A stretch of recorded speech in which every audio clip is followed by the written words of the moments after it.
Oi, hoje é dia de Book Haul, edição julho de 2019, também conhecido como as últimas comprinhas lá do mês passado, na verdade, os últimos pacotinhos adquiridos.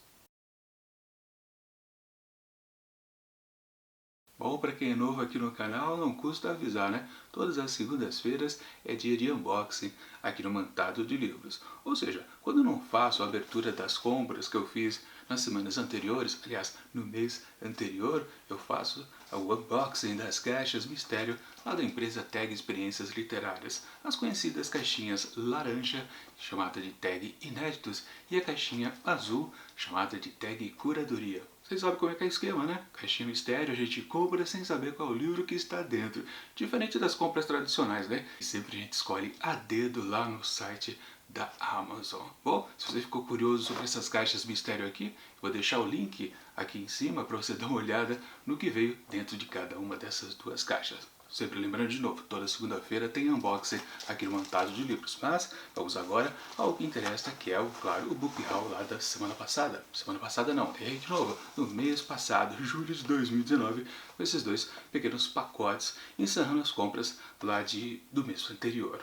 Mas o que temos aqui é pouquinha coisa, confesso. Sim, a grana estava um pouco curta, então eu diminui um pouco as compras. Fazer o que, né? Estamos num tempo bicudo, por enquanto, mas sempre para melhorar, né? Qual pacote que eu vou abrir primeiro? Não sei. Mesmo porque a temática aqui desse mês, completando, né, as compras... Aliás, sim, né, já vale avisar, né? Deixa eu deixar o link aqui em cima também, né? Do unboxing que eu fiz na primeira parte do Book Haul lá na segunda-feira passada. Tem bastante coisa interessante lá também. São poucos livros, confesso, mas sempre valem como grandes dicas para vocês, para livros curtinhos. Enfim, vou começar então pelo pacotinho pequeno aqui e vamos ver o que tem dentro. Chega de enrolação nesta pequena embalagem aqui da Amazon. Sempre lembrando, né? A Amazon é minha parceira de compra e venda aqui do canal, mas daqui a pouco eu falo mais sobre isso. Primeiro, deixa eu abrir essa caixa aqui, que eu praticamente a desmontei.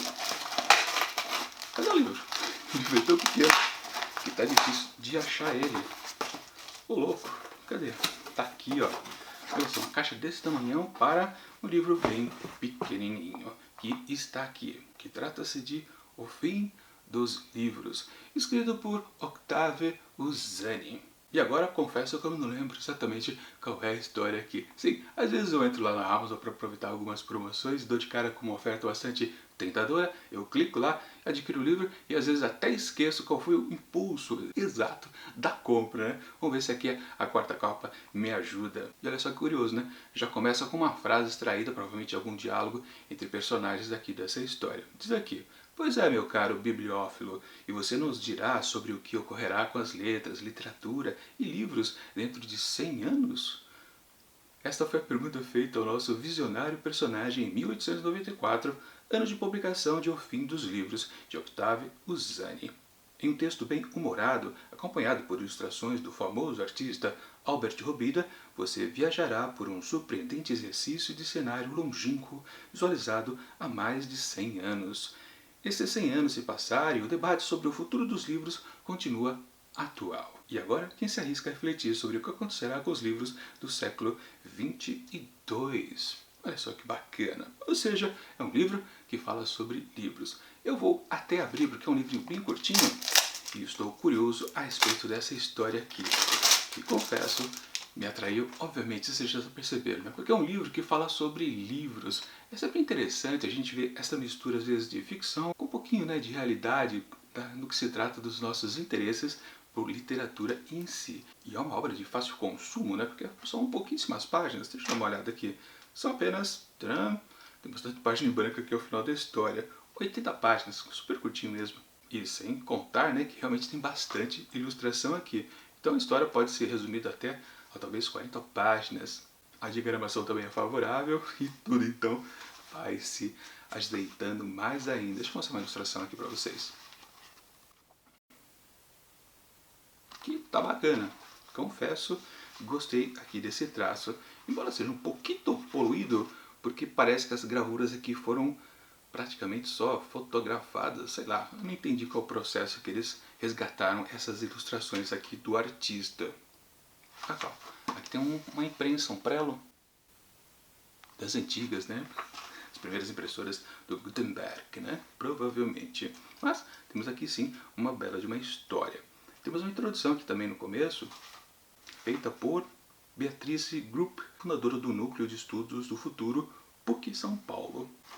Deve ser interessante. Ou seja, fiquei mais curioso ainda com essa história. Uma coisa que às vezes acontece comigo, né? Às vezes eu me atraio por um livro pela sinopse ou pela pequena explicação que está lá na página da Amazon, ofertando lá o livro, né? E às vezes, depois, semanas depois, quando eu abro, faço o unboxing da caixa, eu descubro que na quarta capa não tem a mesma informação que tinha lá no site. Às vezes eu fico meio perdido, né? Falando, por que mesmo que eu comprei esse livro? Eu não lembro, mas com certeza que mesmo vagamente eu consigo me lembrar.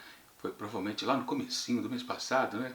Mais de um mês depois, a gente esquece às vezes um pouco, coisa da idade, mas de qualquer forma é um livro que fala sobre livros. Isso é que eu gosto bastante. Será que a gente vai ter outra coisa a respeito disso no próximo unboxing aqui da outra caixinha? Eu acho que sim, se eu não me engano, se não me falhar a memória de novo. Então vamos para a segunda caixa aqui e logo para o segundo e terceiro livro, provavelmente. Porque eu acho que a gente tem aqui dentro mesmo mais dois livros. Deixa eu abrir para cá, puxar para lá e temos aqui, sim, mais dois livros. E como eu comentei, a temática é um pouquinho parecida.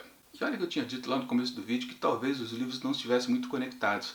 Sim, eles estão, na verdade, por causa do terceiro livro. Mas antes eu vou mostrar o segundo, que é outro interesse que eu tenho bastante em literatura, que é esse aqui de capa verde, totalmente verde, que é um clássico da literatura infanto-juvenil. Trata-se de O Menino do Dedo Verde, de Maurice Druon. Druon? É Druon. Nome francês. Não sei se a pronúncia está lá muito boa, mas é por aí mesmo. Maurice Druon, ou algo bem parecido.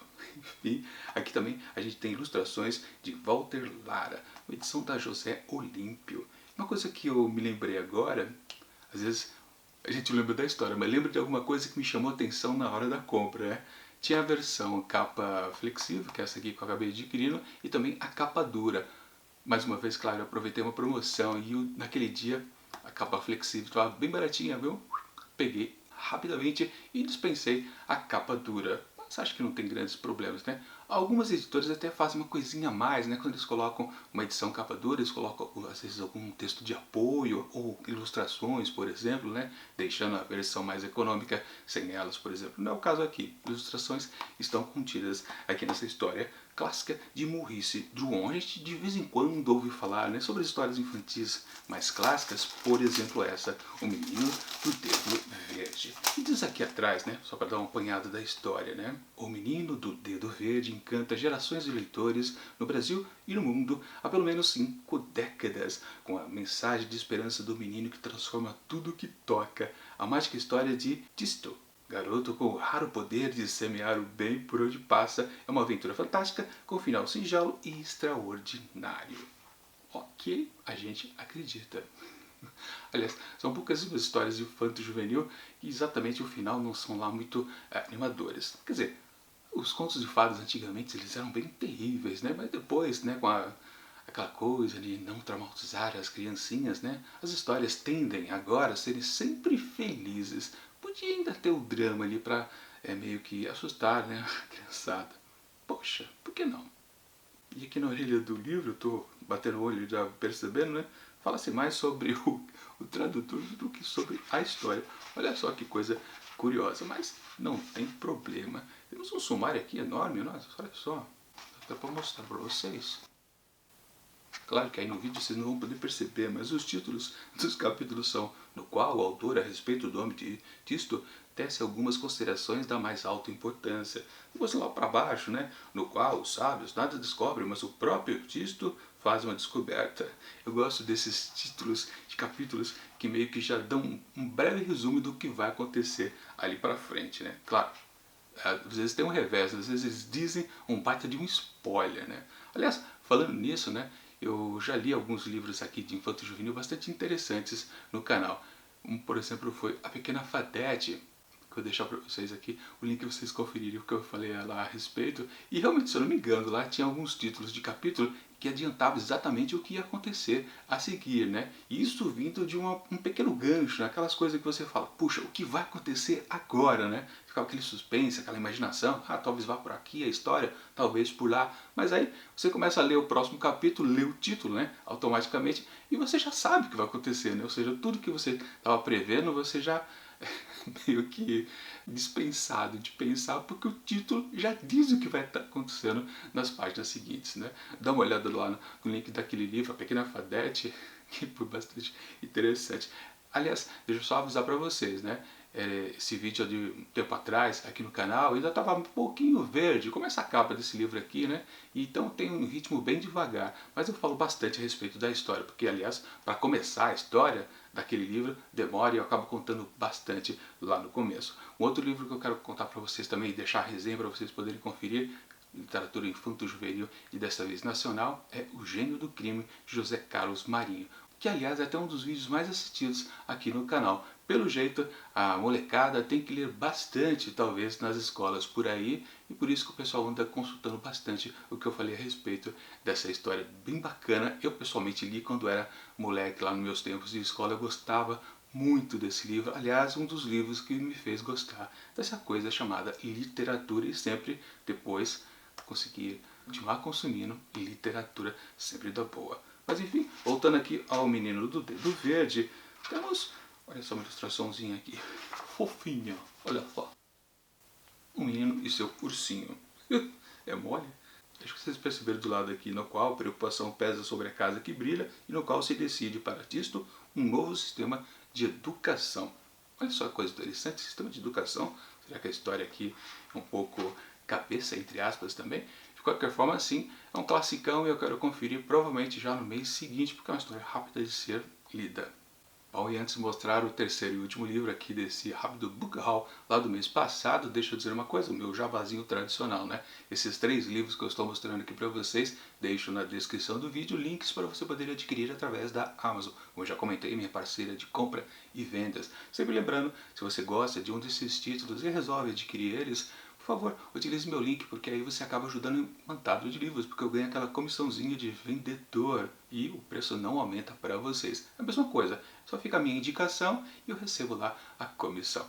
Claro, isso ajuda bastante o canal a crescer. Mas vamos então ao terceiro livro, que, como eu falei, se conecta assim lá com o primeiro, que tinha a ver com uma história que fala sobre literatura ou sobre livros especificamente. E agora temos aqui um livro que também fala sobre a coisa de ler e também das pessoas que leem, ou seja, a conexão escritor com os leitores, aqui nessa obra do Alberto Mangel, intitulada O Leitor como Metáfora, o Viajante, a Torre e a Traça. A traça? A traça deve ser algo que consome o livro tanto quanto a gente, suponho eu, né? Só pelo título do livro já dá para ir atrás desta publicação. Mas enfim, vamos ver do que se trata aqui pela quarta capa. O livro, como mundo, se relaciona com a vida como viagem, e desse modo o leitor pode ser visto como um viajante, avançando através das páginas como um peregrino, reconhecendo o mundo por meio de sua leitura. Pode também ser uma torre quando a reclusão da leitura leva-o até sua torre de marfim, ou até mesmo uma traça quando devora os livros. Acertei. Não pela sabedoria que eles encerram, e sim por suas incontáveis palavras. Uma imagem interessante. Por meio dessas metáforas, Alberto Mangel concebe um grande panorama da literatura e de seus leitores, sejam eles ficcionais ou não. Ou seja, esse livro aqui é fácil de perceber por que eu acabei escolhendo ele ali quando eu estava garimpando lá na página da Amazon. Eu vou abrir ele também, embora eu costume deixar livros mais técnicos para ser lido um pouco mais tarde, porque eu quero dar uma olhada no sumário e ver o que trata os capítulos. Pelo menos tentar descobrir assim numa rápida olhadela. Deixa eu abrir aqui rapidamente. Vamos ver aqui. Essa aqui é uma edição da Edições Sesc. Temos cá E da orelha a gente já extrai mais coisas, né? Desde a origem da escrita, há cerca de 5.000 anos, o ato de ler carrega consigo uma infinidade de significados simbólicos e práticos para os diferentes povos e civilizações. E esse alentado ensaio, Alberto Mengel traça com graça e clareza o inventário desses inúmeros sentidos, desvelando as metamorfoses experimentadas pela leitura ao longo dos séculos no imaginário dos indivíduos e das comunidades. Mas vamos ao sumário que eu queria ver, né? Que eu estava curioso. Temos uma nota aqui, a edição brasileira, e depois temos, deixa eu ver rapidamente, está dividido inclusive como está aqui no subtítulo da obra, né? O leitor com viajante, o leitor na Torre de Marfim, a traça e depois uma conclusão. Na verdade, eu acabei não vendo muitas informações a mais, só lendo mesmo. Mas de qualquer forma, né? Sim, com certeza é um livro bacana para vocês que gostam. Tem algumas ilustrações aqui também presentes, como essas aqui, ó, Os Sete Pecados Capitais, olha só. Mas tá pequeno, talvez, não sei se vocês viram, mas aí é um trabalho de quem? Do Bush, cortesia do Museu do Prado. Bacana mesmo. Também tem do Bush o Filho Pródigo, olha só. Bacana também. Enfim, o que eu estava dizendo é para vocês que gostam de ler, mas também ler livros que falam sobre a literatura, sobre a técnica da construção ou da compreensão do que está escrito nos livros. Isso aqui também considero como uma boa dica para vocês, que se forem como eu, são muito curiosos a respeito dessas coisitas também. Bom, e aqui está o apanhado geral aqui desse book haul lá do mês passado, de julho de 2019. A última caixinha, as duas últimas caixinhas das compras anteriores. Sim, são 3 títulos que acabaram se conectando de alguma forma. Eu pensei que não havia conexão nenhuma, mas sim, há alguma, que é exatamente, né, a arte da interpretação literária e essa história infanto-juvenil aqui no meio, né, do garoto que faz uma certa transformação também, né, uma certa dose de otimismo, de mudança do mundo. A gente pode dizer que sim, a gente como leitor é um pouco de disto também. Acho que vocês conseguem compreender o que eu quero dizer, né? Que a gente faz uma transformação do que a gente acaba lendo em algo completamente nosso, né? Não necessariamente aquilo que o escritor propôs, né? Claro, tem alguns escritores que meio que carregam um pouco na tinta e forçam muito a barra com que os leitores pensem, após a leitura, exatamente o que ele quis passar ali nas suas entrelinhas, né? Mas um bom escritor, na verdade, ele abre o leque, né? Ele deixa com que o leitor ele pense por si só. Sim, oferece várias questões, o pró e o contra, e depois ele, o leitor, tira a sua conclusão. Esses sim são os melhores escritores, na minha opinião. Acho que a maioria das pessoas também concorda que é melhor por aí. Mas enfim, acho que os 3 livros se conectaram de alguma forma. Espero que vocês tenham gostado dessas minhas compras, que valem como dicas para vocês. E se puderem, aproveite os links que eu deixo aqui no vocês adquirirem. Enfim, é isso que eu queria mostrar para vocês desse último unboxing das comprinhas feitas lá no mês passado. E agora é só esperar o próximo book haul, que será provavelmente daqui a 2 semanas, porque na segunda-feira que vem, com certeza, uma dessas 2 caixas aqui, ou a amarela ou então a laranja, aparecerão aqui para serem abertas. Claro, as caixas de setembro. Ainda não chegaram aqui em casa, mas logo logo devem estar pintando por aí. Se vocês estão curiosos por essas caixas mistério, dá uma olhada naqueles links que eu deixei lá para trás. E claro, para encerrar o vídeo, deixo aqui do lado dicas de outros book hauls que já aconteceram aqui nesse ano no Montados Livros. E